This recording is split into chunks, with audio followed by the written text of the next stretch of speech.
હાલમાં ગીર સોમનાથમાંથી જે ઘટના સામે આવી છે તેને લઈ લોકો ફાંસીની માંગ કરી રહ્યા છે। લોકો એવી કોમેન્ટો કરી અને જણાવી રહ્યા છે કે દીકરીને ન્યાય અપાવો। જો આ વ્યક્તિને સજા નહીં થાય તો આપણા ગુજરાતમાં આવા કિસ્સાઓ રોજ રોજ બનશે।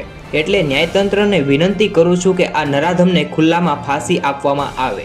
હાલ આ દુઃખદ જે સમાચાર અત્યારે ગુજરાતમાં વાયરલ થઈ રહ્યા છે તેને લઈ લોકો આવી કોમેન્ટો કરી રહ્યા છે, પરંતુ મિત્રો કડીમાં કડી આ વ્યક્તિને સજા થાય તેવી લોકોની માંગ છે। આજે 14 વર્ષની માસૂમ કિશોરીનો ચકચાર હત્યા કેસમાં તમારે શું કહેવું છે જરૂરથી મિત્રો કોમેન્ટ કરો। દીકરીને ન્યાય અપાવવા માટે મિત્રો તમે શું કહેશો?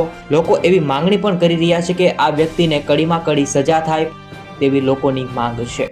મિત્રો તમે શું કહેશો જરૂરથી કોમેન્ટ કરો, કારણ કે 14 વર્ષીય માસૂમ કિશોરીનો જીવ લેવામાં આવ્યો છે। ગુજરાતમાંથી મિત્રો ખૂબ જ બોલતા પણ દુઃખ થાય છે એવો ચકચાર બનાવ સામે આવ્યો છે।